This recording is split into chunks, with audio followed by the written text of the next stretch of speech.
దేవునికి మహిమ కలుగును గాక. హల్లెలూయా. దేవుని యొక్క వాక్యాన్ని ధ్యానం చేసుకుందాం.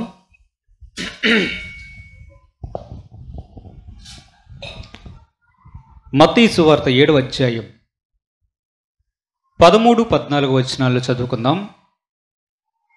మత్తయి సువార్త 7వ అధ్యాయం. ఇరుకు ద్వారమున ప్రవేశించుడి నాశనమునకు పోవు ద్వారము వెడల్పును ఆ దారి విశాలమునయున్నది దాని ద్వారా ప్రవేశించువారు అనేకులు. జీవమునకు పోవు ద్వారము ఇరుకును, ఆ దారి సంకుచితమునయున్నది, దాని కనుగొనువారు కొందరే. ప్రార్థన చేసుకుందాం.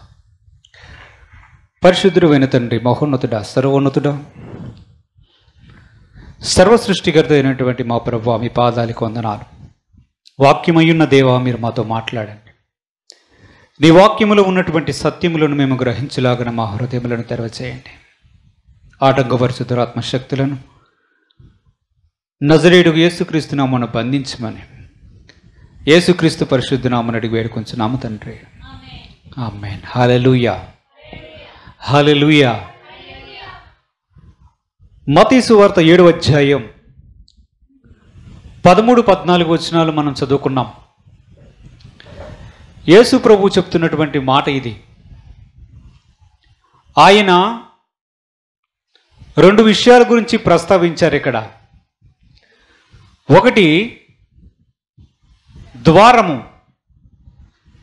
రెండవది మార్గము. ప్రజలు దాన్ని కనుక్కోవాలి, రెండింటిని కనుక్కోవాలంటున్నాడు. ఏంటవి? ఒక ద్వారాన్ని కనుక్కోవాలి,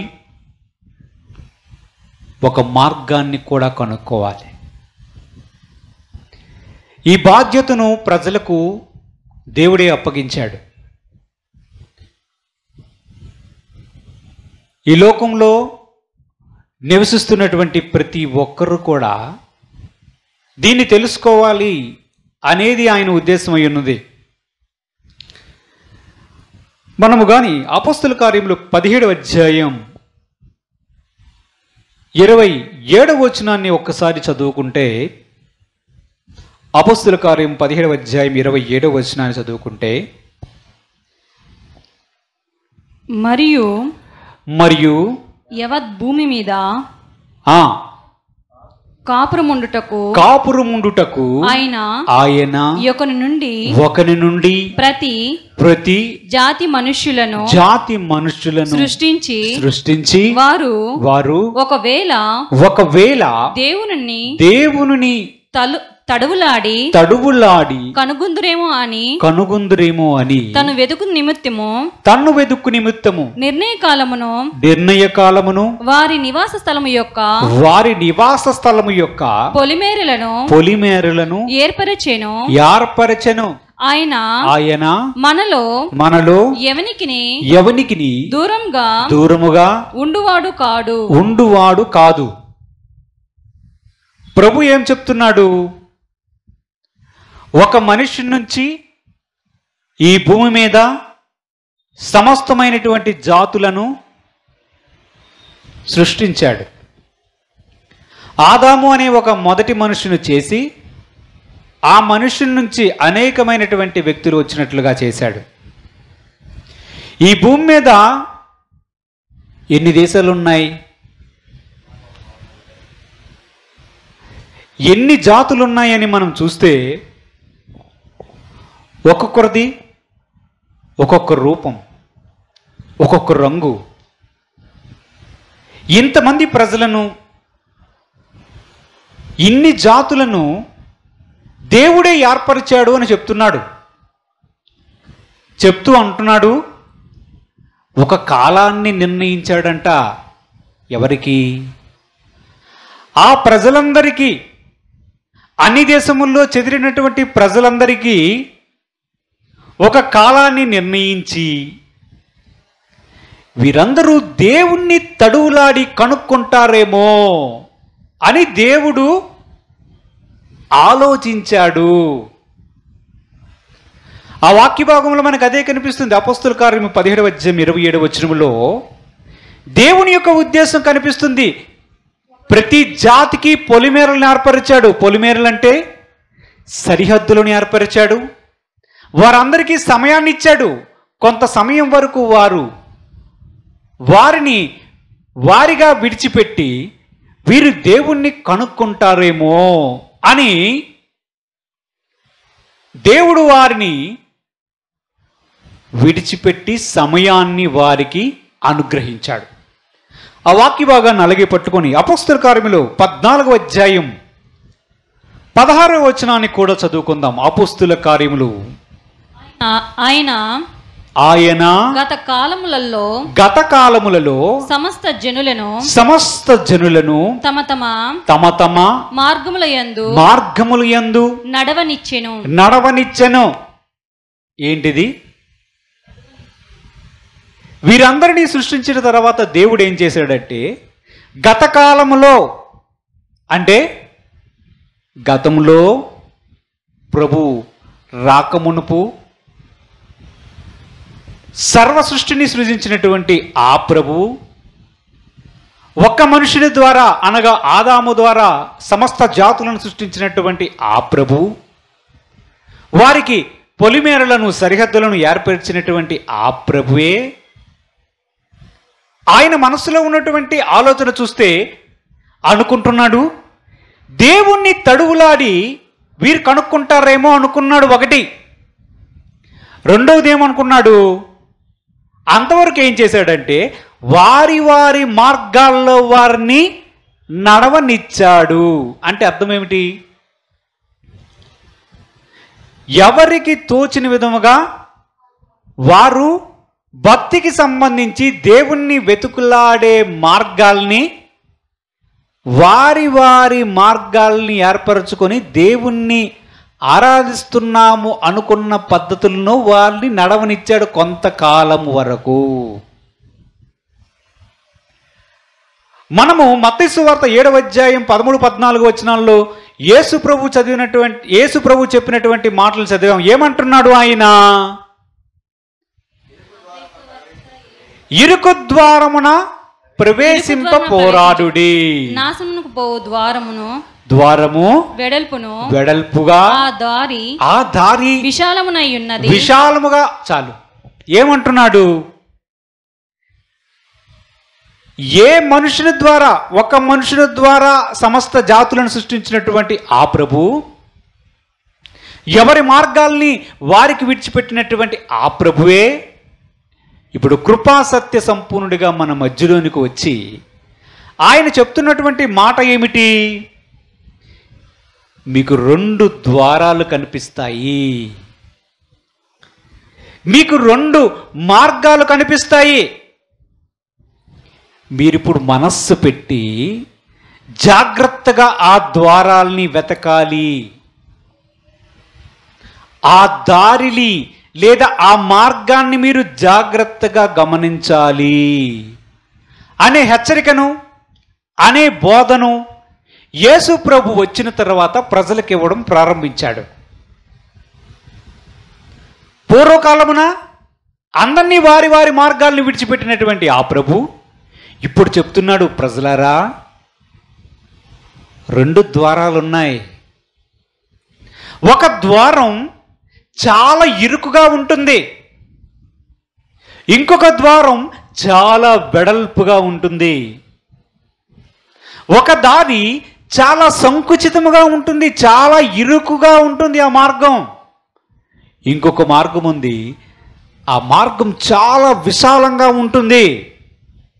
నేను మీకు చెప్తున్నది ఏమిటంటే, ప్రజలారా మీరు చూడవలసింది, వెతకవలసినది ఇరుకు ద్వారాన్ని వెతకాలి, కనుగోవాలి.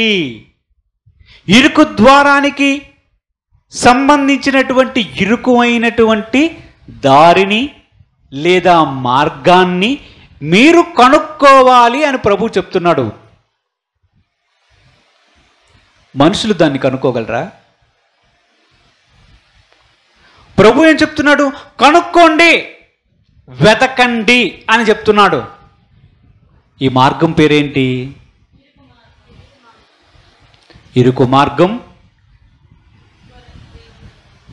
ఇరుకైన దారి. దేవుని యొక్క వాక్యంలో ఆ ఇరుకు ద్వారానికి, ఆ ఇరుకు మార్గానికి సంబంధించి చాలా వచనాలు ఉన్నాయి. ఆ ఇరుకు మార్గాన్ని ఏమంటాడో తెలుసా దేవుడు? మనం వాటన్నిటినీ చూడటం లేదు, కానీ ఏమంటాడో తెలుసా? ఆ ఇరుకు మార్గం రక్షణ మార్గం, ఆ ఇరుకు మార్గం జీవ మార్గం, ఆ ఇరుకు మార్గం నిత్య మార్గం, ఆ ఇరుకు మార్గం సత్య మార్గం, ఆ ఇరుకు మార్గం సమాధాన మార్గం, ఆ ఇరుకు మార్గం శాంతి మార్గం, ఆ ఇరుకు మార్గం విశ్రాంతిని కలిగించే మార్గం, ఆ ఇరుకు మార్గం వెలుగై ఉన్నటువంటి మార్గం, వెలుగుతో నిండి ఉన్నటువంటి మార్గం. ఇంకా చాలా విషయాలు దేవుడు ఆ ఇరుకు మార్గము గురించి ప్రస్తావన చేస్తాడు. ఆ వెడల్పైనటువంటి మార్గం గురించి ఆయన చెప్తాడు. అది పాతాళ మార్గం. దాని పేరేంటి? పాతాళ మార్గం, నాశనానికి పోయే మార్గం, చీకటితో నిండి ఉన్నటువంటి మార్గం. ప్రభు ఒక ఛాలెంజ్ని, ఒక సవాలుని ప్రజల ముందు ఉంచాడు. ఎవరి ముందు? ఆయన సృష్టించినటువంటి ఆయన ప్రజల ముందు ఉంచాడు. దీన్ని కనుక్కోండి, దీన్ని కనుక్కోండి, వెతకండి, వెతికితే మీకు దొరుకుతుంది అంటున్నాడు. చూడండి, ప్రభు చెప్పినటువంటి మాటను మనం చూసినట్లయితే సామెతల గ్రంథం 8వ అధ్యాయం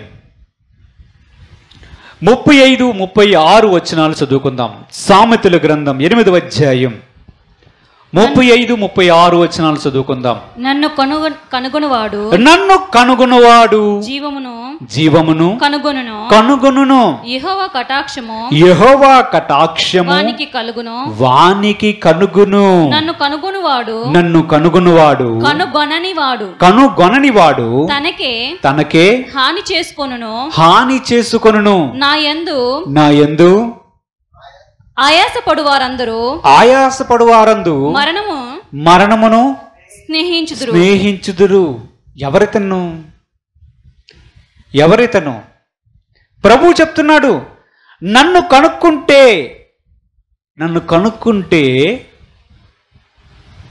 మీరు జీవాన్ని కనుక్కున్న వారవుతారు. ఒకవేళ నా యందు ఆయాసపడ్డారనుకోండి, అసహ్యపడ్డారనుకున్నారనుకోండి, మరణాన్ని స్నేహిస్తారు అంటున్నాడు. సూటిగా స్పష్టంగా మాట్లాడాడు. మన ముందు పని పెట్టాడు. కనుక్కోవాలంట. ఎలా కనుక్కుంటారు?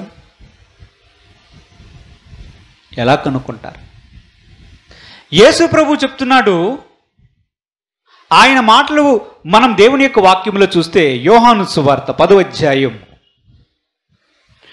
యోహాను సువార్త 10వ అధ్యాయం 8, 9 వచనాలు మనం చదువుకుందాం. గొర్రెలు పోవు ద్వారము నేనే, నాకు ముందు వచ్చిన వారందరూ దొంగలను దోచుకుని వారునై ఉన్నారు. గొర్రెలు వారి స్వరము వినలేదు. నేనే ద్వారమును. నా ద్వారా ఎవడైనా లోపల ప్రవేశించిన ఎడల వాడు రక్షింపబడిన వాడై లోపలికి పోవచ్చు బయటకు వచ్చుచు మేత మేయుచుండెను. హల్లెలూయా. దేవునికి మహిమ కలుగును గాక. హల్లెలూయా. ప్రభు చెప్పేశాడు. ఏం చెప్పాడు? ఆ ద్వారాన్ని నేనే. ఏ ద్వారం? ఆ ఇరుకుగా ఉన్న ద్వారాన్ని నేనే. నా ద్వారానే మీరు ప్రభు దగ్గరికి వస్తారు అనే మాటను ఆయన చెప్పాడు. ఈ జీవ మార్గాన్ని కనుక్కోమని ముందు చెప్పాడు. ప్రజలందరికీ ఒక సవాలు విసిరినట్టుగా ఆయన చేశాడు. ఈ జీవ మార్గాన్ని కనుక్కోవడానికి వాళ్ళు ఏ విధంగా ప్రయత్నించాలని దేవుడు ముందు చెప్పాడు. చూద్దాం, చూడండి. యెషయా గ్రంథం 55వ అధ్యాయం 6వ వచనాన్ని ఒకసారి చదువుకుందాం. యెహోవా మీకు దొరుకు కాలమందు ఆయనను వెతుకుడి.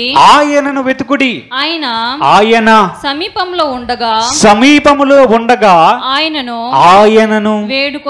వేడుకొనుడి. ఎప్పుడు ఎతకమంటున్నాడు ప్రభు?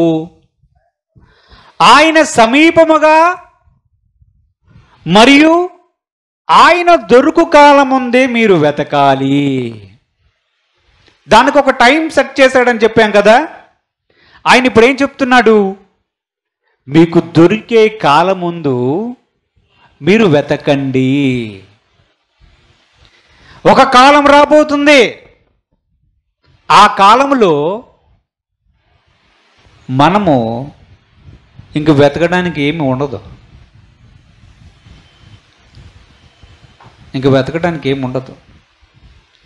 ఆయన చెప్తుంది ఏంటంటే, ఎవరైతే రక్షణ పొందలేదో, ఎవరైతే యేసుక్రీస్తుని ఇంకనూ రక్షకునిగా అంగీకరించలేదో వారితో ప్రభువు చెప్తున్నాడు, నన్ను మీరు కనుక్కోవాలి. నేను జీవమై ఉన్నాను, నేను ఇరుకు ద్వారమై ఉన్నాను, నా ద్వారానే మీరెవరైనా రావాల్సి ఉంటుంది ప్రభువు దగ్గరికి. దీనికి ఒక సమయం ఉంది. ఆ సమయాన్ని ప్రభు ప్రజలకు అనుగ్రహించాడు. యెహోవా మీకు దొరుకు కాలముందే. ఇప్పుడే దొరుకుతాడు. ఎప్పుడు దొరుకుతాడు? ఇప్పుడే దొరుకుతాడు. యేసుక్రీస్తు రెండవ రాకడ తర్వాత ఇంక దొరకడానికి అవకాశం లేదు. యేసు రెండవ రాకడ అతి సమీపంగా వస్తుంది గనుక కాలము సంకుచితమై ఉన్నది, సమయం ఆసన్నమవుతున్నది. యేసు ప్రభు యొక్క రెండవ రాకడ అతి సమీపంగా వస్తుంది గనుక ఆయన చెప్తున్నాడు, నేను దొరికే కాలముందే నీవు వెతకాలి సుమా. నీకు సమీపముగా నేను ఉన్నప్పుడే నీవు నన్ను వెతకాలి. నీకు దొరుకు కాలముందే నేను వెతకాల్సి ఉంటుంది. తరువాత నీవు తడువులాడినా నీకు అవకాశము దొరకదు. ఈ మార్గం గురించి నీకు అవగాహన కలిగి ఉండాలి. ఈ మార్గము జీవానికి పోయే మార్గం. ఆ జీవానికి పోయే మార్గం యేసుక్రీస్తు అయ్యున్నాడు. దేవుడికి స్తోత్రం. హల్లెలూయా, హల్లెలూయా. ఆయన చెప్తున్నాడు, ప్రజలు దాన్ని జాగ్రత్తగా వెతికితే వారికి కనిపిస్తుందట. మనస్సు నిలిపితే దాన్ని కనుక్కుంటారని చెప్తున్నాడు. చూడం, ద్వితీయోపదేశ కాండం 4వ అధ్యాయం 29వ వచనాన్ని మనం చదువుకుందాం. ద్వితీయోపదేశ కాండం 4వ అధ్యాయం. అయితే అక్కడ నుండి నీ దేవుడైన యెహోవాను మీరు వెతికిన ఎడల నీ పూర్ణ హృదయముతోను నీ పూర్ణ ఆత్మతోను వెతుకునప్పుడు ఆయన నీకు ప్రత్యక్షమగును. హల్లెలూయా. ఏం చెప్తున్నాడు ఇప్పుడు? ఎలా వెతకాలి? ముందు మనస్సంతా, హృదయమంతా, ఆ మార్గము ఏమిటి, ఆ ఇరుకైనటువంటి ద్వారం ఏమిటి, అసలు యేసుక్రీస్తు తన్ను ద్వారముగా చెప్పుకున్నాడే, ఏమిటి ద్వారం, ఏమిటి మార్గాలు అని పూర్ణ హృదయం, పూర్ణ ఆత్మతో వెతకాలి. మళ్ళా దానికి ఒక టైం లిమిట్ పెట్టాడు. గత కాలంలో చూసి చూడనట్లుగా ఎవరి మార్గాలను విడిచినటువంటి ఆ ప్రభువే ఇప్పుడు ఏం చేస్తున్నాడు?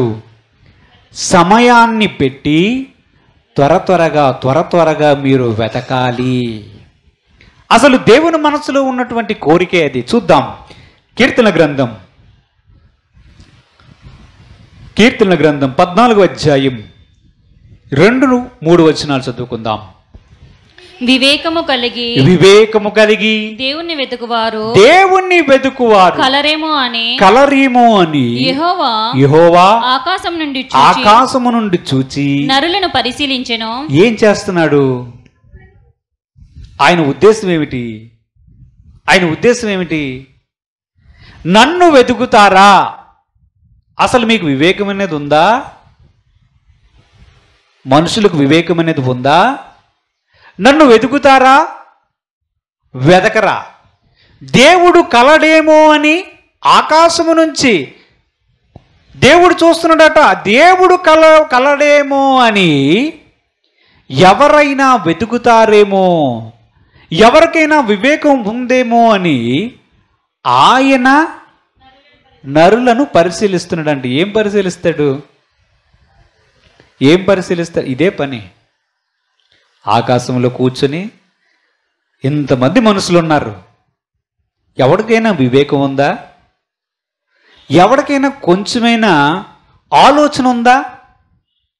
నన్ను కనుక్కోమని చెప్పాను, కనుక్కుంటారు వీళ్ళు? ఒక కాలాన్ని నిర్ణయించాను, కాలము చాలా సమీపముగా వస్తుంది. ఎవడైనా వెతుకుతాడా? పూర్ణ హృదయాన్ని పెట్టి మనస్సంతా కేంద్రీకరించి సత్యం అంటే ఏమిటి, అసలు ఈ మార్గం అంటే ఏమిటి, ఇరుకైన మార్గం అంటే ఏమిటి, ఇరుకు ద్వారం అని చెప్తున్నాడు ఏమిటి అని ఎవరైనా వెతుకుతారా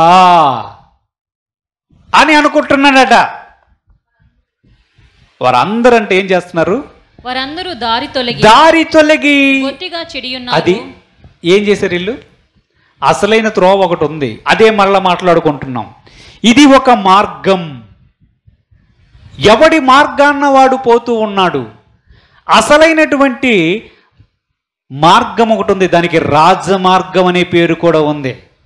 రాజమార్గం అంటే ఏమిటి? రాజమార్గం అంటే ఏమిటో? రాజమార్గం అంటే హైవే. అసలైన మార్గం ఒకటి ఉంది. ఈ మార్గాన్ని కనుక్కుంటారేమో అని కూడా నా ఎదురు చూస్తున్నాడంట. ఇవన్నీ చూస్తే మనకి ఏం కనిపిస్తుంది? ఆదామును సృష్టించాడు, వారి నుంచి అనేక మంది సంతానాన్ని సృష్టించాడు, భూమి మీద ఉన్నటువంటి సమస్త దేశములకి వారిని పంపించాడు, వారిని వారి వారి జాతులుగా ఏర్పరిచాడు. గత కాలంలో వారి వారి మార్గాల్లో పోతుంటే పోనీలే అని వారిని చూసి చూడనట్టుగా విడిచిపెట్టాడు. అరే అది కాదురా మార్గం, అసలైన మార్గం ఒకటి ఉంది, ఇరుకు మార్గం ఒకటి ఉంది, ఇరుకు ద్వారం ఒకటి ఉంది, దాన్ని మీరు కనుక్కోవాలరా అనే పనిని వారికి పెట్టాడు. ఇవన్నీ పెట్టినటువంటి అతను మరలా అంటున్నాడు, యెహోవా మీకు దొరుకు కాలం అందే వెతకాలి, సమయం చాలా సమీపంగా వస్తుంది. ఇన్ని కండిషన్లు పెట్టి మనుషులకి ఏం చెప్పాడు? వెతకండి, వెతకండి మీరు అంటున్నాడు. ఇది సాధ్యమేనా? మనుషులకు దొరుకుతుందా? సొలొమోను ఒకసారి ప్రసంగి గ్రంథంలో అంటాడు, ఆయన మనసట పెట్టి భూమి మీద జరుగుతున్న కార్యక్రమాలన్నిటినీ ఆలోచించాడంట. ఆలోచించి జ్ఞానాభ్యాసము చేయడానికి మనస్సు నిలుపుకొని అంటున్నాడు, మొత్తం నేను గమనించి నాకు అర్థమైంది ఏమిటంటే, దేవుని యొక్క క్రియలు తెలుసుకోవడం మనుషుల వల్ల కాదు అని ఒక స్టేట్మెంట్ ఇచ్చాడు. అసలు దేవుని తెలుసుకోవడం చాలా కష్టమైన విషయం అని చెప్పేశాడు. పూర్ణ మనస్సుతో పూర్ణ హృదయంతో వెతికితే గాని ఆయన దొరకడంట. అసలు దేవుని తృణీకరించడానికి దొరుకుతాడంటారా? చూద్దాం. చూడండి, దేవుని యొక్క వాక్యాన్ని మనం చూద్దాం.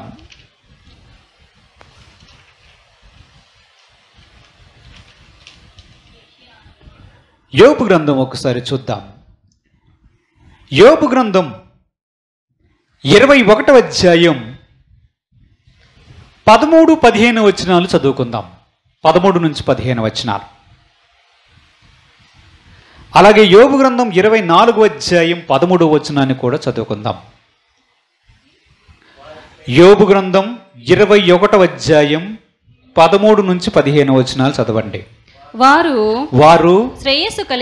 శ్రేయస్సు కలిగి తమ దినములు గడుపుదురు ఒక క్షణములోనే పాతాళమునకు దిగుదురు. వారు నీ మార్గములను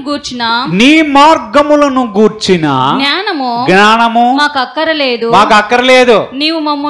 నీవు మమ్ము విడిచిపొమ్మని దేవునితో చెప్పుదురు. ఎవరిల్లు? Fully satisfied fatty people. అన్నీ బాగా ఉండి వద్దులే క్రొవ్వు పట్టినటువంటి ప్రజలు. శ్రేయస్సు కలిగి బాగా ఉంది, అన్నీ ఉన్నాయి, ఇంక మీరు ఏం ఆలోచించారు? ఏమని మాట్లాడతారు వాళ్ళు? చూడండి, కరెక్ట్గా మరలా చదవండి. వారు శ్రేయస్సు కలిగి ఏమీ చీకు చింత బాధ ఏమీ లేకుండా ఏమంటారు? తమ దినములు గడుపుతారు. ఒక్క క్షణములోనే పాతాళమునకు. అది ఎక్కడికి వెళ్తారు? పాతాళానికి వెళ్ళిపోతారు. మాట్లాడుకున్నామే వెడల్పైన మార్గం పాతాళ మార్గం అని. ఈ పాతాళ మార్గానికి సిద్ధపరుచుకుంటున్నటువంటి ప్రజలు చదవండి. వారు నీ మార్గములను గూర్చిన జ్ఞానము మాకు అక్కరలేదు. అది ఇంకా అక్కర్లేదంటే వాళ్ళకేం తెలుస్తుంది? మనం ఏం చదువుకున్నాము? సామెతల గ్రంథంలో 8వ అధ్యాయంలో ఏమని చదువుకున్నాము? నన్ను కనుగొన్నవాడు జీవాన్ని కనుక్కుంటాడు అని అంటే వీరేమంటున్నారు? అసలు నీ మార్గాలే మాకు అవసరం లేదు అని దేవునితో చెప్తారంట, పాస్టర్తో కాదు. అందరికి ఇష్టం ఉండదు. అందరూ ఈ మార్గాన్ని తెలుసుకున్నా రారు. తెలుసా? చూద్దాం. మార్గం అని తెలుసుకున్నా సరే రాని ప్రజలు కూడా చాలా మంది ఉంటారు. దేవుని యొక్క వాక్యంలో చూద్దాం. ఫెలిక్స్ అనే ఒక వ్యక్తి ఉన్నాడు బైబిల్ గ్రంథంలో. తెలుసా? అపోస్తుల కార్యములు 24వ అధ్యాయం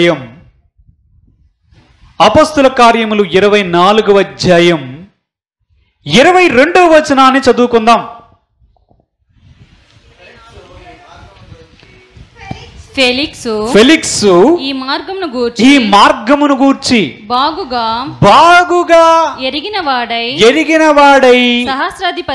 సహస్రాధిపతి అయిన లూసియా వచ్చినప్పుడు నీ సంగతి నేను విచారించి తెలుసుకుందునని చెప్పి విమర్శ నిలుపు చేసెను. అది ఎవరికి విమర్శ చేస్తున్నాడు?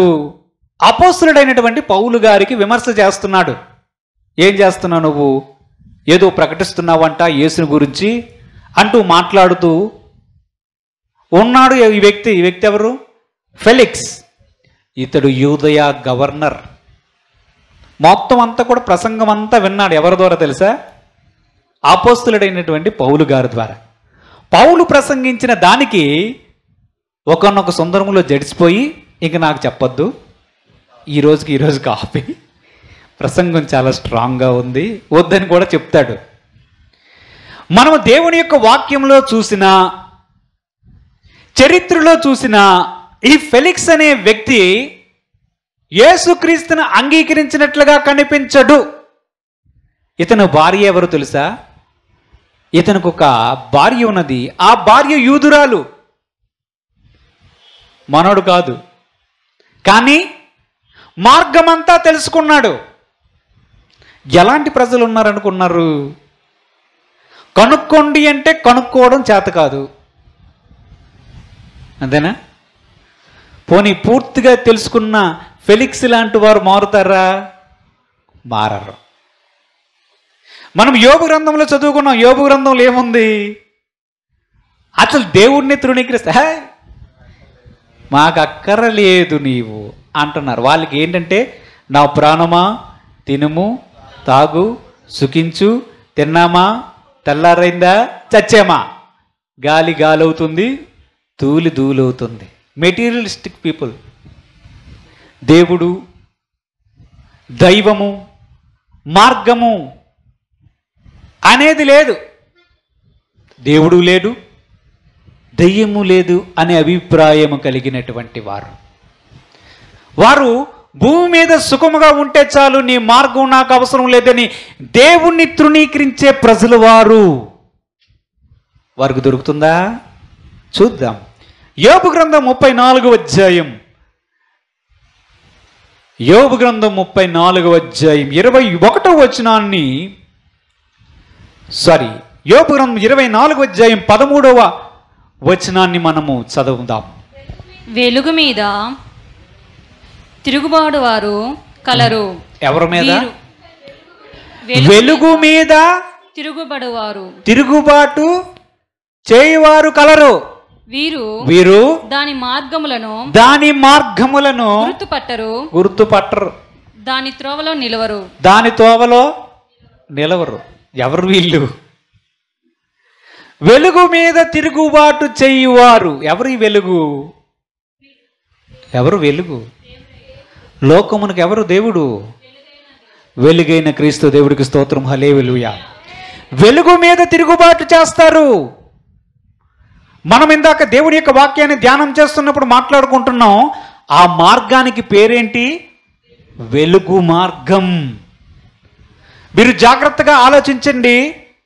అదొక వెలుగు మార్గం, అది సమాధాన మార్గం, అది సత్య మార్గం, అది ఇరుకైన మార్గం, అది రాజమార్గం, అది దేవుని మార్గం, రక్షణ మార్గం, నిత్య మార్గం, సత్య మార్గం. అది ఆ మార్గంలో వెలుగు ఉంటుంది, కానీ చాలా ఇరుకైనటువంటి మార్గం. ప్రభు చెప్తున్నాడు, పూర్ణ హృదయముతో పూర్ణ ఆత్మతో వెతికితే కనబడతాడు. ఇంకా దేవుని యొక్క వాక్యంలో చెప్తాడు, మీరు జాగ్రత్తగా వెతికితే ఆయన మీకు కనపడతానంటాడు ఒక వాక్యంలో. ఇంకోసారి అంటాడు, వెతుకుడి మీకు దొరుకును అంటాడు.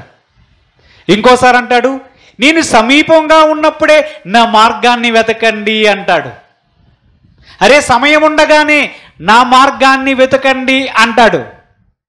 సాధ్యమేనా? మార్గమంతా బోధించిన ఫెలిక్స్కి అసలు మారు మనస్సు వచ్చిందంటారా? రాదు. దేవుని యొక్క మాటను మనం చూద్దాము.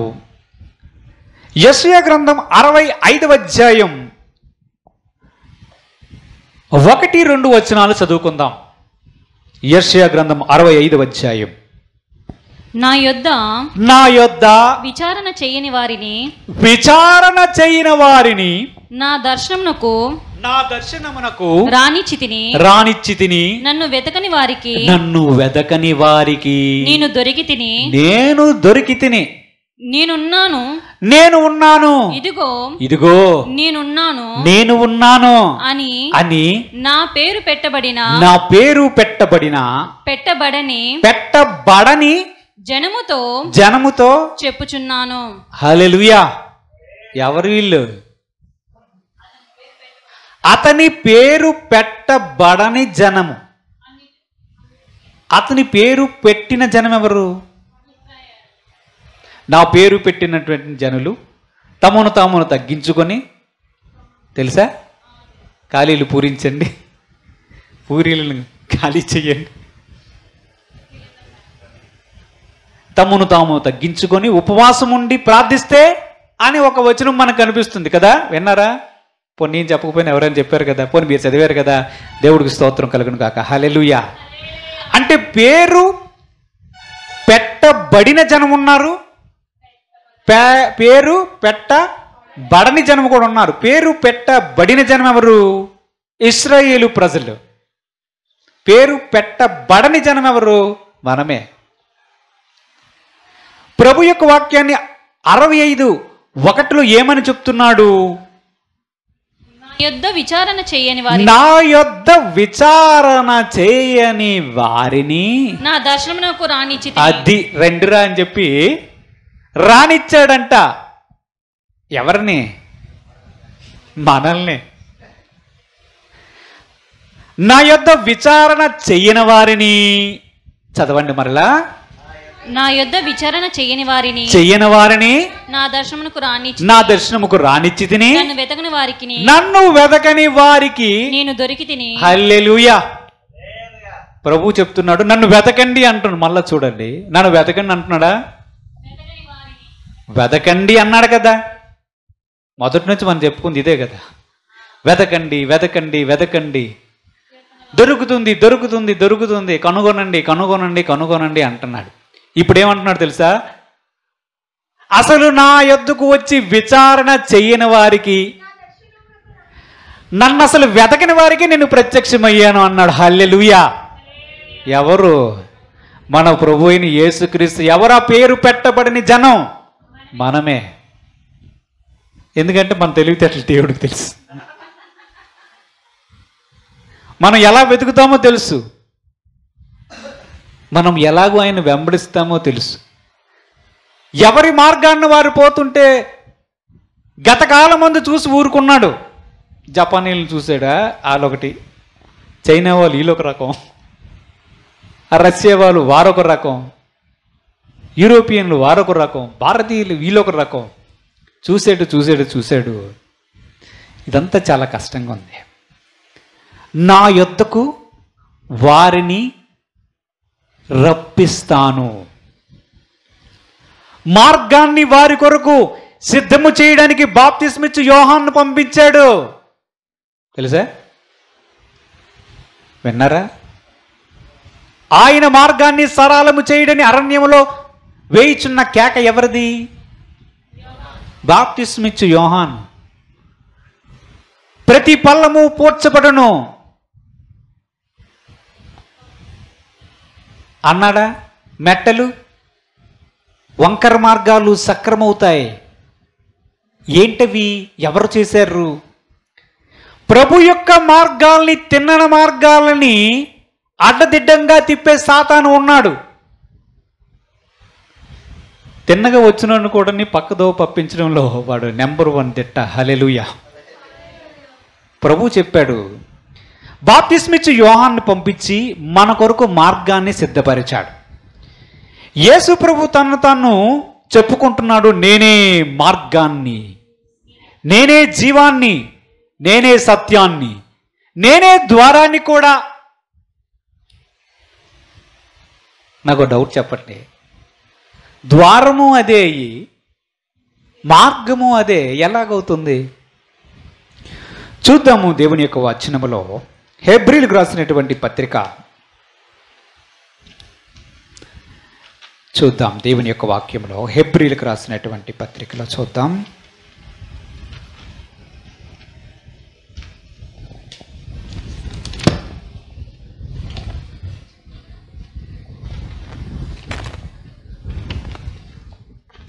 హెబ్రీలకు రాసినటువంటి పత్రిక 9వ అధ్యాయం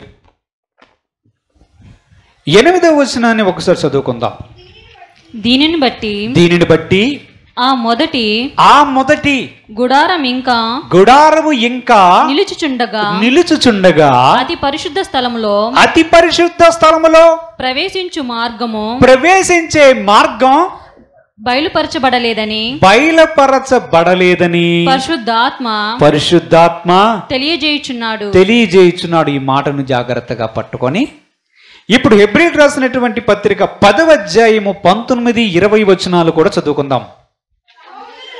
సహోదరులారా, యేసు మన కొరకు ప్రతిష్ఠించిన మార్గమున అనగా నూతనమైనదియు జీవము గలదియు ఆయన శరీరము అను తెర ద్వారా ఏర్పరచబడినదియు అయిన మార్గమున ఆయన రక్తము వలన పరిశుద్ధ స్థలమునందు ప్రవేశించుటకు మనకు ధైర్యము కలిగి ఉన్నది గనుకను దేవుని ఇంటిపైన మనకు గొప్ప యాజకుడు ఉన్నాడు.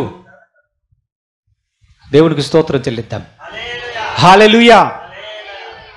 అతి పరిశుద్ధ స్థలములో ఎవరు వెళ్తారు? ప్రధాన యాజకుడు వెళ్తాడు. ఏడాదికి ఒక్కసారి వెళ్తాడంట. ఆ అతి పరిశుద్ధ స్థలములోనికి వెళ్ళే ముందు అక్కడ ఏముంటుందంటే తెర ఉంటుంది. తెలుసా? మన గాజువాక మందిరంలో కనిపిస్తుంది కదా తెర. అతి పరిశుద్ధ స్థలమునకు ముందు తెర ఉంటుంది. ఆ తెర లోపటికి వెళ్ళి ప్రధాన యాజకుడు తన పాపము నిమిత్తమును జనుల పాపముల నిమిత్తమును ప్రాయశ్చిత్తము చేయవలసి ఉంటుంది. మన ప్రధాన యాజకుడు ఎవరు? యేసుక్రీస్తు ప్రభు. మనము దేవుని యొక్క వాక్యంలో చూస్తుంటే యేసుక్రీస్తు కల్వరి శిలువ మీద సర్వమానవాళి పాపముల కొరకు ప్రాణత్యాగం చేసినప్పుడు తెర ఏమైంది? రెండుగా చీలిపోయింది. చీలిపోయిందా? తెర చినిగింది. ఇంకా తెరతో పని అవసరం లేదు. ఆ అతి పరిశుద్ధ స్థలములో దేవుని యొక్క సన్నిధి ఉంటుంది. ఎందుకు మనం ఎక్కడికి వెళ్ళాలి? పరలోకంలో ఎవరి దగ్గరికి వెళ్తాం? చుట్టాల దగ్గరకా? యేసుక్రీస్తు యొక్క సన్నిధిలోనికి, దేవుని యొక్క సన్నిధిలోనికి వెళ్ళాలి.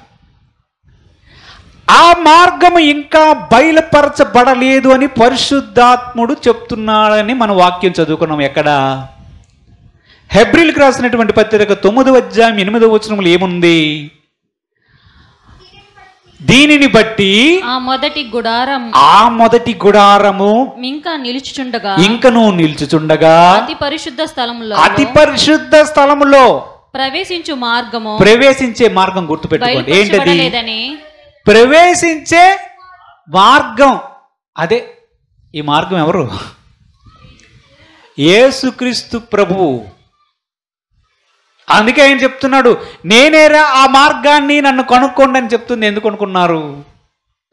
ఆ అతి పరిశుద్ధ స్థలములోనికి వెళ్ళవలసినటువంటి మార్గం ఇంకా బయలుపరచబడలేదు. కానీ మనం 10వ అధ్యాయం 19-20 వచనాలు చూస్తుంటే ఏం కనిపిస్తుంది?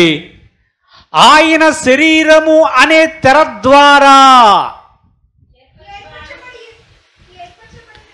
ఏర్పరచబడినది మార్గమున.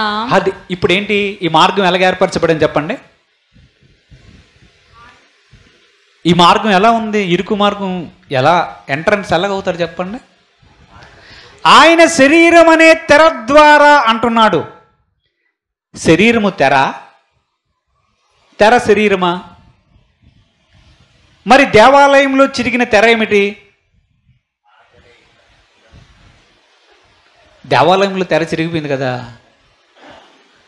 ఆ తెర లోపలికి వెళ్ళడానికి మార్గం ఇంకా బయలుపరచబడలేదని చెప్పాడు కదా. యేసు ప్రభువు చనిపోయిన తర్వాత తెర చినిగిపోయింది కదా. మరి ఇప్పుడు ఆయన ఏం చెప్తున్నాడు? శరీరమే తెర అంట. మళ్ళీ ఈయనే ప్రధాన యాజకుడు అంట. ఏమర్థమైంది? దేవునికి స్తోత్రం చెల్లిద్దాం. హల్లెలూయా. ఏమర్థం అవుతుంది అమ్మా? ఏమర్థం? చదివేస్తా. ఏమర్థమైంది? శరీరము తెర, ఓకేనా? ఆయనే ప్రధాన యాజకుడు. ఆ లోపలికి వెళ్ళడానికి మార్గము నేనే అంటాడు, ఆ ద్వారాన్ని నేనే అంటాడు. ఎలాగ అర్థం చేసుకోవాలి? నన్ను కనుక్కోండిరా అంటాడు, మీరు కనుక్కోలేరు అంటాడు. మీకు సమయం ఇచ్చాను అంటాడు, నా యొద్ద విచారణ చేయని వారికి నేను ప్రత్యక్షమై మార్గాన్ని బయలుపరిచాను అంటాడు. ఆకాశం నుంచి కూర్చొని ఎవడైనా దేవుణ్ణి వెతుకుతాడా? దారి తొలగి తొక్కిపోతున్నారే, మార్గం అంతా పక్క తెలిగిపోతున్నారే, పైనుంచి కూర్చొని అలాగ చూస్తాడు. ఏమిటి మన దేవుడు? దేవుడికి స్తోత్రం చెల్లించండి. హల్లెలూయా, హల్లెలూయా. ఆయన ప్రధాన యాజకుడుగా తన రక్తాన్ని పట్టుకొని అతి పరిశుద్ధ స్థలములో ప్రవేశించాడు. ఒక మార్గాన్ని ఏర్పరిచాడు. ఆ మార్గమే నూతనమైన మార్గం. ఆ మార్గమే జీవ మార్గం. ఆ మార్గమే మనం మాట్లాడుకుంటున్నాము, సత్యమైన మార్గం. ఈ మార్గాన్ని గురించి ప్రజలకి తెలియజేయమని శిష్యులను పంపించాడు. మన పని కూడా అదే. అందరూ తెలుసుకున్నా సరే రారని కూడా ఆయనే చెప్పాడు. ఎందుకు? దాన్ని కనుగొనేవారు కొందరే కదా. అందరూ కనుక్కోలేరు, కనుక్కున్నా కొందరే వస్తారు. అంతా తెలిసిన ఫెలిక్స్ లాంటి వారు కూడా రారు. సుఖముగా జీవించే వారికి దేవుడు అవసరం లేదనుకున్న వారికి అసలు దేవుడు గురించి దేవుడు అన్న అసలు నాకు కనిపించకన్నా చెప్పినా చెప్తారు. చూసాం కదా యోబు గ్రంథంలో. కానీ ప్రభువు మనల్ని కనికరించి ఆ సత్యమైన మార్గం, నూతనమైన మార్గం, జీవమైన మార్గం, పరిశుద్ధ స్థలములో ఆయనతో పాటు ప్రవేశించే మార్గాన్ని ఆయన మాకు చెప్పాడు, మనకు తెలియజేశాడు. అందరూ బట్టి దేవుడికి స్తోత్రం. హల్లెలూయా. ఒకసారి ఫిలిప్ అడిగాడు, ప్రభువా ఒక్కసారి నువ్వు ఎక్కడికి వెళ్తున్నావో తెలియదు కదా, ఆ మార్గాన్ని తండ్రిని ఒకసారి అడుగుతారు కదా, గుర్తుందా?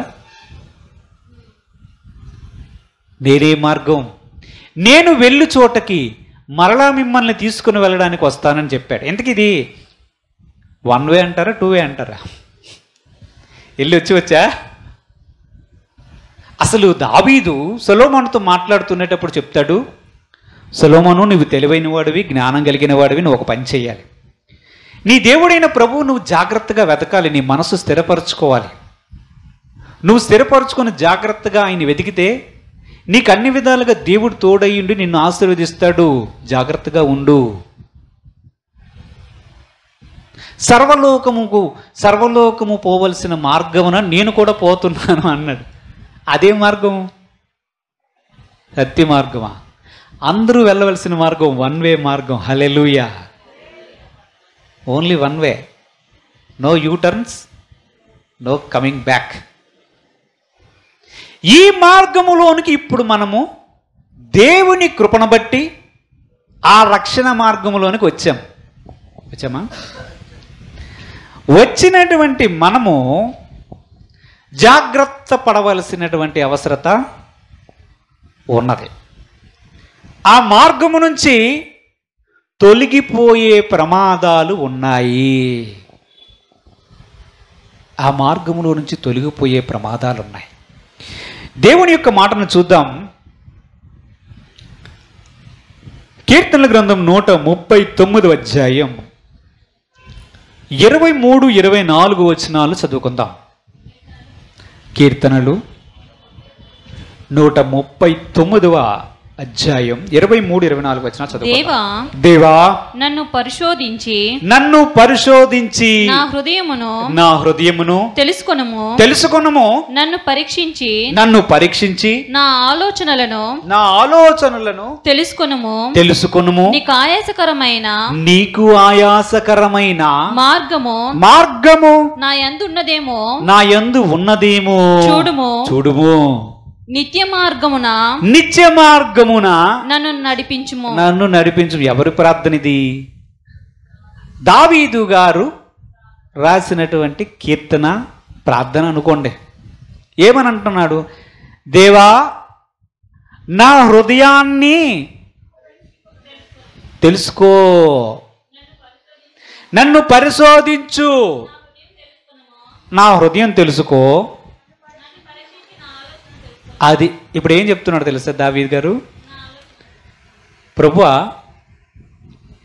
నీకు ఆయాసకరమైనటువంటి మార్గం అదిగో అదే ఏంటది? ఆయాసకరమైన మార్గం అంటే ఇక్కడ అసలైన నిత్య మార్గములో నుంచి తప్పిపోయే మార్గం ఒకటి ఏర్పడుతూ ఉందంట, ఉండడానికి అవకాశం ఉంది. ఎక్కడది? హృదయము యొక్క ఆలోచనలో. ఎక్కడది? మనుషులు ఎక్కడ తప్పిపోతారు ఈ జీవ మార్గంలో నుంచి? దావీదు చెప్తున్నాడు, నీకు ఆయాసకరమైనటువంటి మార్గం నా హృదయం యొక్క ఆలోచనల్లో ఉందేమో తండ్రి. నన్ను పరిశోధించు, నన్ను పరీక్షించు, నిత్యమైనటువంటి మార్గంలో నుంచి నన్ను తప్పిపోకుండా నన్ను కాపాడు నాయన అని ప్రార్థన చేసుకుంటున్నాడు దావీదు గారు. దేవుడికి స్తోత్రం, హల్లెలూయా. అసలు ఆలోచనలు ఎలా తప్పిపోతారు? అసలు వేరెక్కడ పుడుతుందో తెలుసా? ఇదే మనకు హెచ్చరిక. ఈ నిత్యమైన మార్గంలోనికి మనకి ప్రభు రప్పించాడు, వచ్చాము. ఆలోచన చాలా ప్రమాదకరమైనది. ఈ ఆలోచన చాలా ప్రమాదకరమైనది. ఆలోచన దగ్గరే నిత్యమైన మార్గము నుంచి, సత్యమైన మార్గము నుంచి, జీవ మార్గము నుంచి ఒక వ్యక్తి తప్పిపోతాడు. దేవునికి అది ఆయాసకరమైన మార్గముగా కనిపిస్తుంది. దావీదు గారు మాట్లాడినటువంటి 2 మార్గాలు అక్కడ కనిపిస్తున్నాయి. ఒకటి నిత్య మార్గము గురించి మాట్లాడుతున్నాడు, రెండవది ఆయాసకరమైన మార్గం. దేవుణ్ణి ఆయాస పెట్టి, బాధ పెట్టి ఈయన తప్పిపోయే మార్గము హృదయములోనే ప్రారంభమవుతుంది. అక్కడ ప్రారంభమవుతుంది. దీన్ని మనం జాగ్రత్తగా చూసుకుంటే, ప్రభు చెప్పాడు, ఒక స్త్రీని మోహపు చూపుతో చూచు ప్రతివాడు అప్పుడే తన హృదయమందు ఆమెతో వ్యభిచరించువాడగును అన్నాడు. ఎక్కడ ప్రారంభమైనట్టు? హృదయములోనే ప్రారంభమైనట్లు. అసలు హృదయములోనే మొత్తం అంతా ప్రారంభమవుతాయని దేవుని యొక్క వాక్యం సెలవిచ్చింది. చూద్దాం ఒక్కసారి. దేవుని యొక్క మాటలో మనం చూసినట్లయితే,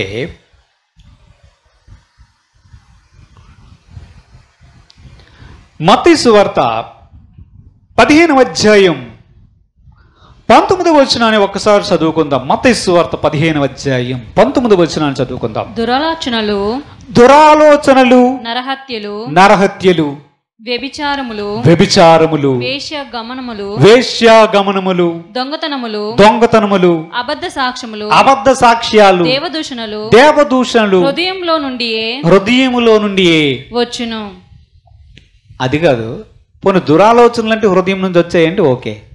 దొంగతనం హృదయంలో ఎలా వస్తుంది? దొంగతనం ఎవరైనా ఇంటికి వెళ్తే కదా, ఎవరిదైనా పట్టుకుని వెళ్ళిపోతే అది క్రియ రూపంలోకి మారినట్టు కదా, అంతేనా? వేశ్యాగమనములు, వ్యభిచారములు, నరహత్య. హత్య ఎక్కడ ప్రారంభమవుతుంది? ఒక వ్యక్తిని పొడిచి ఏ లారీతో గుద్దిస్తే, ఏ రోడ్ రోలర్ మీద నుంచి తొక్కిస్తే అది హత్య అవుతుంది కదా. తెలీదా ఏంటా? దేవుడికి స్తోత్రం చెల్లిద్దాం, హల్లెలూయా. అంతేనా? హత్య ఎక్కడవుతుంది? మనసులో అనుకున్నాము ఎదుటివాడిని చంపాలని, హత్య అయిపోతుందా? పోలీస్ స్టేషన్ పట్టుకెళ్తారా? జైలు వేసేస్తారా? ఉరి శిక్ష విధిస్తారా? కానీ ప్రభు యొక్క వాక్యం ఏమని సెలవిస్తుంది? హృదయంలో నుంచే వస్తాయంట.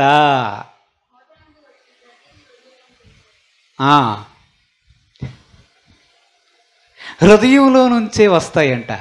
అంటే ఏంటి? దావీదు గారు దీని గురించే మాట్లాడుతున్నారు.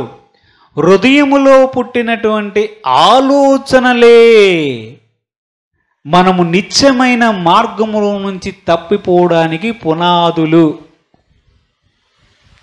అందుకేం చూడాలి? హృదయాన్ని పరీక్షించు దేవా, నాలో ఆయాసకర మార్గం ఉందేమో చూడు తండ్రి. నీ నిత్యమైన మార్గం నుంచి ఆయాసకరమైనటువంటి మార్గానికి మొదటి మెట్టు, foundation stone is my heart, thoughts in my heart. నా హృదయంలో పుట్టినటువంటి ఆలోచనలే ప్రారంభమవుతాయి కనుక ఎక్కడ చూసుకోవాలి మనం? ఇప్పుడు హిజ్కియా, హలో, హిజ్కియా గర్విష్ఠ అయిపోయాడా? అయ్యాడా లేదా? తెలుసైనా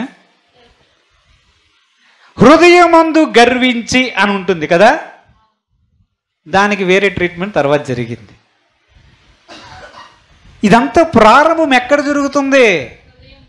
అది ఈ సత్య మార్గము నుంచి తప్పిపోయే ప్రమాదం మన హృదయంలోనే ప్రారంభమవుతుంది. గుర్తుపెట్టుకోవాలి మనం. అందుకే మన హృదయాన్ని దేవుడు అడుగుతున్నాడు, నా కుమారుడా నీ హృదయాన్ని నాకు ఇవ్వు. ఎందుకు అడుగుతున్నాడు? అక్కడే అన్ని జరుగుతాయి కనుక, ఇది తిన్నగా ఉండడు కనుక. అసలు బాల్యం నుంచే మన హృదయాలోచనలు చెడ్డవని చెప్పాడా లేదా? ఎవరు చెప్పారు? ప్రభువే చెప్పాడు. అసలు పైనుంచి చూస్తుంది ఏంటనుకున్నారు? పైన కూర్చొని అలా చూస్తుంటాడు, అందరూ మిడతల్లా కనిపిస్తారు. నేను చెప్పలేదు, ప్రభువే చెప్పాడు. మనుషులు చూస్తే మిడతల్లా కనిపిస్తుంటారు, చూస్తుంటాడు ఏంటి హృదయంలో ఏం ఆలోచిస్తున్నారంటే బాల్యము నుంచే వీరి ఆలోచన చెడ్డదని. ఒక్కసారి నోవాహు దినముల్లో ఏం చేశాడు అనుకున్నారు? ఈ బాల్యం నుంచే హృదయంలో ఆలోచనలు చెడ్డవని చెప్పి ఒక్కసారి మొత్తం అంతా ప్రపంచ వరద రాగా జనులు చనిపోయారు. ఆ తర్వాత అనుకున్నాడు, నోవాహు గారు చిన్న బలిపీఠం ఏర్పరిచి కొంచెం పవిత్రమైనటువంటి జంతువుల్ని, ఓడలో ఉన్న జంతువులను బయటికి తీసి బలి అర్పించిన తర్వాత మంచిగా స్మెల్ వచ్చింది. ఏది స్మెల్? ఆఘ్రానించాడంట దేవుడు. దేన్ని? ఆ బలి నైవేద్యాల యొక్క వాసనను ఆఘ్రానించి మంచిగా వచ్చిన తర్వాత ఈ మనుషులు ఇంతే, వారి హృదయాలోచన అంతా ఇంతే. వారు హృదయాలోచనలోనే తప్పిపోతారు. అందుకే హృదయంలో ఆలోచన పుట్టినప్పుడే చూసుకోవాలి, ఈ సైతాన్ని పుట్టించాడా, మనలోను పుట్టిందా, ఇది ఎక్కడికి దారి తీస్తుంది, దీని మార్గం ఏమవుతుంది, నిత్యమైన మార్గం నుంచి తప్పిపోతామేమో అని జాగ్రత్త పడవలసింది హృదయం గుర్చే. ఇంకా హృదయం గురించి దేవుని యొక్క వాక్యం అనేకమైనటువంటి విషయాలు బోధిస్తుంది. ఇంకా మనం తప్పిపోవడానికి ఎక్కడ అవకాశం ఉందో కొన్ని విషయాలు మనం చూడండి. తీతుకు రాసినటువంటి పత్రిక 3వ అధ్యాయం. తీతుకు రాసినటువంటి పత్రిక 3వ అధ్యాయం 10-11 వచనాలు మనం చదువుకుందాం. మతభేదములు కలిగించు మనుషునికి 1-2 మారులు బుద్ధి చెప్పిన తరువాత వానిని విసర్జించుము. అట్టివాడు మార్గము తప్పి తనకు తానే శిక్ష విధించుకొనిన వాడై పాపము చేయుచున్నాడు అని నీవెరుగుదువు. ఏమిటిది? మతభేదాలు కల్పించే బోధకుడు లేదా బోధకురాలు ఏదో అనుకోండి. మతభేదం అంటే ఏంటి? అలా చేయకూడదు. వాక్యానికి విరుద్ధముగా వాక్య బోధ చేసి ప్రజలను తప్పుదోవ పట్టించే తప్పుడు బోధ కూడా ప్రజలను సత్య మార్గములో నుంచి తప్పిస్తుంది. ఎవడైనా మతభేదాలు కలిగించిన వాడైతే వాడిని జాగ్రత్తగా గమనించవలసి ఉంటుంది. అసలు మతభేదం పుట్టించువాడు ఎలాంటి వాడో తెలుసా? ముందు వాడు సత్యమైనటువంటి మార్గములో ఉండకుండా ఆ మార్గం నుంచి పక్కకు వస్తాడంట. ఎక్కడుంది? అక్కడే ఉంది. ఇప్పుడు చదివిన వాక్యంలో మళ్ళీ చదవండి. మరి ఎక్కడుందంటే ఇలా చూస్తా. ఎక్కడుంది?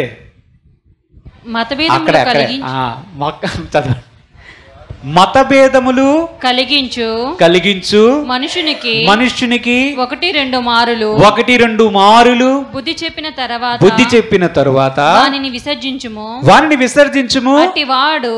ఇప్పుడు వినండి, ఇక్కడే ఉంది. అట్టివాడు మార్గము తప్పిపోతాడు. తనకు తానే శిక్ష విధించుకొని కొనిన వాడై పాపం చేయుచున్నాడు. అంటే మతభేదాలు కలిగించిన వాళ్ళు అందరూ ఎవరు? దేవుని వాక్య ప్రకారం చెప్పాలంటే పాపులు. అది పాపం. రెండవది వాడే మార్గం తప్పిపోయినటువంటి వ్యక్తి. ఈ వెళ్ళాడు, వాడితో పాటు మరికొందరిని పట్టుకుని పోతాడు. ఇది మార్గము తప్పి మనము ప్రవర్తించడానికి కారణమవుతుంది. అందుకే మనం చూద్దాం 2వ పేతురు పత్రిక 2వ అధ్యాయం 5వ వచనాన్ని చదువుకుందాం. మరియు ఆయన పూర్వకాలమందున్న లోకమును విడిచిపెట్టక భక్తిహీనుల సమూహం మీదికి జలప్రళయమును 2వ పేతురు పత్రిక 2వ అధ్యాయం 5వ వచనం చదవనా? చదవండి. మరియు ఆయన పూర్వకాలమందున్న లోకమును విడిచిపెట్టక భక్తిహీనుల సమూహం మీదికి జలప్రళయమును రప్పించినప్పుడు నీతిని ప్రకటించిన నోవాహును మరి ఏడుగురిని కాపాడెను. ఈయనెవరు? నీతిని ప్రకటించిన వాడు అంటే సత్యమును ప్రకటించినవాడు, సువార్తను ప్రకటించినవాడు. వీరి ద్వారా వెళ్తే ఏమవుతారు? కాపాడబడతారు. అదే మతభేదం విని దాని ప్రకారం వెళ్తే ఏమవుతారు? మార్గము తప్పిపోతారు. యూదా పత్రిక 1వ అధ్యాయం 11వ వచనాన్ని చదువుకుందాం. అయ్యో వారికి శ్రమ వారు కయ్యను నడిచిన మార్గమున నడిచిరి బహుమానము పొందవలెనని బిలాము నడిచిన తప్పు త్రోవలో ఆతురముగా పరిగెత్తిరి కోరహు చేసినట్లు తిరస్కారము చేసి నశించిరి. ఎవరు వీళ్ళు? బిలాము మార్గం, కయీను మార్గం, కోరహు మార్గం. ఈ మార్గాలు వేరే, తిరస్కార మార్గాలు. బిలాము గారికి బహుమానం కావాలని ఏం చెప్పారు చెప్పనా? ఇశ్రాయేలు ప్రజలకు ఏం చెప్పాడు తెలుసా? బిలాము గారు ఏం చెప్పారో తెలుసా?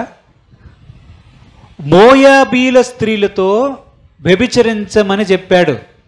అప్పుడు దేవుని కోపం వస్తుంది అన్నాడు. ఒకటి. రెండోది ఏమన్నాడు చెప్పాడా? విగ్రహములకు అర్పించిన దాన్ని తినినట్లు చెయ్యండి, ఆటోమేటిక్గా దేవుని యొక్క శాపం కోపం వారి మీదకి వస్తుందని ఒక చెత్త ప్లాన్ వేసి చెప్పింది ఎవరు? బిలాము. ఈ బోధ ఏంటి? బిలాము బోధ. ఈ బిలాము బోధ, బిలాము ఏమైపోయాడు? తప్పు ద్రోవలోనికి వెళ్ళిపోయాడు. మనం గతంలో ఒకసారి ధ్యానించుకున్నాం. యెజబేల్ అనే స్త్రీని నీవు సంఘములో ఉండనిచ్చుతున్నావు, ఆవిడ ప్రవక్తనిగా ఉండనిచ్చుతున్నావు, దానికి మారు మనసు పొందడానికి సమయం ఇచ్చాను. ఆమె ఏం చేస్తుంది?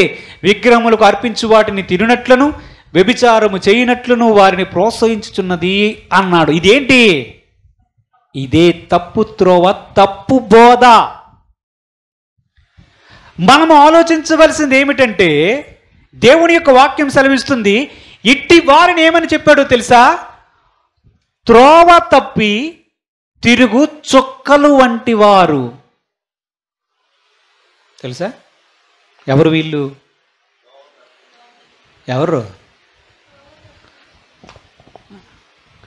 ఎవరు వీళ్ళు? తోవ తప్పి తిరిగి చుక్కలు వంటి వారు ఎవరు తెలుసా? బిలాము లాంటి వారు త్రోవ తప్పి తిరిగిన చుక్కలు వంటి వారని దేవుని యొక్క వాక్యం ఉంది. ఎక్కడుందో చూద్దామా? చూద్దాం. 2వ పేతురు కాదు, యూదా పత్రిక 1వ అధ్యాయం 13వ వచనాన్ని చదవండి. ఇప్పుడు అదే అధ్యాయం 13వ వచనాన్ని చదివితే, తమ అవమానమును నురుగు వెలగక్కువారై సముద్రము యొక్క ప్రచండమైన అలలుగాను మార్గము తప్పితిరుగు చుక్కలుగాను ఉన్నారు. ఎవరు వీళ్ళు? వారి కొరకు గాఢాంధకారము నిరంతరము భద్రము చేయబడి ఉన్నది. ఎవరు వీరు? మార్గము తప్పి తిరుగు చుక్కలు. ఎవరు? అసత్య బోధకులు. గుర్తుపెట్టుకోవాలి ఈ విషయాన్ని. వాళ్ళు వారే మార్గం నుంచి తప్పిపోయి పాపము చేసిన వారు అవుతున్నారు. అంతేకాకుండా మనల్ని కూడా తప్పుదోవలోనికి పట్టుకొని వెళ్ళిపోయే ప్రమాదం ఉన్నటువంటి వ్యక్తులు. వారికి దేవుడు పెట్టిన పేర్లు చాలా ఉన్నాయి. దానిలో ఏంటి తెలుసా? తోవ తప్పి తిరిగిన చుక్క, నక్షత్రం అని వాటికి పేరు పెట్టాడు. మనకేం పేరు పెట్టాడు? తెలుసా? తోవలో ఉన్నాం కదా, ఏ త్రోవలో? మార్గంలో ఉన్నాం కదా. మనకేం పేరు పెట్టాడు? వారు చుక్కలైతే మనకి జ్యోతులు అని పేరు పెట్టాడు. తెలుసా? జ్యోతులండి. జ్యోతులకి చుక్కలకి తేడా ఏంటి? జ్యోతులకు చుక్కలకి తేడా ఏంటి? చుక్కలన్నా నక్షత్రములన్నా ఒకటే. జ్యోతులకి చుక్కలకు తేడా ఏంటి? మనము అసలు ఈ తప్పిపోతున్నారు అనుకోండి ఎవరైనా. ఇప్పుడు మనం వెళ్తున్నాం, మనం ప్రయాణం చేస్తున్నాం. తప్పిపోతుంటే ఏం చేయాలని చెప్తున్నాడు ప్రభు? ఎవరైనా తోవ తప్పి పక్కెళ్ళిపోతుంటే వారిని గాని రక్షించారనుకోండి, వారిని వారి తప్పు మార్గం నుంచి రక్షిస్తే దానియేలు గ్రంథంలో దేవుడు చెప్తాడు, అట్టివారు నక్షత్రముల వలె నిరంతరము ప్రకాశిస్తారు. బుద్ధిమంతులైతే ఆకాశమందు జ్యోతులను పోలిన వారై ఉంటారని చెప్పాడు. ఇంకోసారి చెప్తాడు, మీరు వక్రజనము మధ్య జీవవాక్యమును చేతిలో పట్టుకొని వెలుగుచున్న జ్యోతుల వలె ఉన్నారని చెప్పాడు. మనం ఎవరు మనం చెప్పండి? వెలుగుచున్న జ్యోతులు. అబ్రహాంతో ఏం చెప్పాడు? నీ సంతానమును సముద్రరేణ ఇసుకల కంటే ఎక్కువగా చేస్తానన్నాడు ఒకటి. తర్వాత బయటకు వచ్చి ఆకాశం వైపు చూడు mister Abraham, can you count them? వారిని లెక్కించగలవా? అలాగూ చేస్తాను. ఎలాగూ? నక్షత్రాల వలె చేస్తాను, నక్షత్రముల వలె నీ సంతానాన్ని విస్తరింపజేస్తాను. అంటే నక్షత్రం అంటే ఏమిటి దేవుడి దృష్టిలో? నక్షత్రముతో దేవుడు దేవదూతలను పోల్చినటువంటి విషయాలు ఉన్నాయి. నక్షత్రంతో దేవుడు మనుషులను పోల్చిన సందర్భాలు కూడా మనకు కనిపిస్తున్నాయి. అంతేనా? తోవ తప్పి తిరిగిన చుక్క ఎవరు? మనిషా దేవదూత?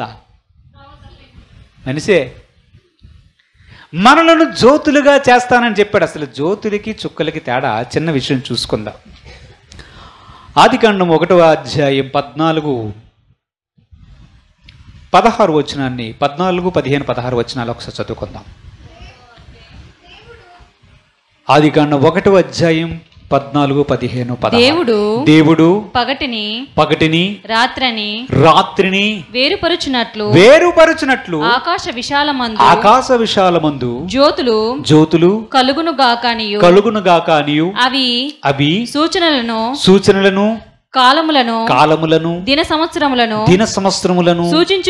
సూచించుటకై యుండుగాక అనియు భూమి మీద వెలిగించుటకు అవి ఆకాశ విశాలమందు జ్యోతులై యుండు గాక అనియు పలికెను. ఆ ప్రకారమే అయ్యెను. దేవుడు ఆ రెండు గొప్ప జ్యోతులను అనగా పగటిని ఏలుటకు పెద్ద జ్యోతిని రాత్రిని ఏలుటకు చిన్న జ్యోతిని నక్షత్రములను చేసెను. దేవునికి స్తోత్రం కలుగును గాక. హల్లెలూయా. అంటే జ్యోతులు నక్షత్రాలు వేరే కదా. ఎందుకు మీరు జ్యోతుల నక్షత్రాల? దేవుడికి స్తోత్రం కలుగుగాక. హల్లెలూయా. మనము సత్యమైన మార్గంలోనికి వచ్చాం, నిత్యమైన మార్గంలోనికి వచ్చాం. తప్పిపోవడానికి కారణాలు ఎన్నో ఉంటాయి. ఇంకా హృదయ కాఠిన్యం పట్టుకోవడాన్ని ప్రజలు తప్పిపోతారు. తెలుసా? చివరిగా వచనం చూసుకుందాం. యెషయా గ్రంథం 63వ అధ్యాయం 17వ వచనాన్ని ఒక్కసారి చదువుకుందాం.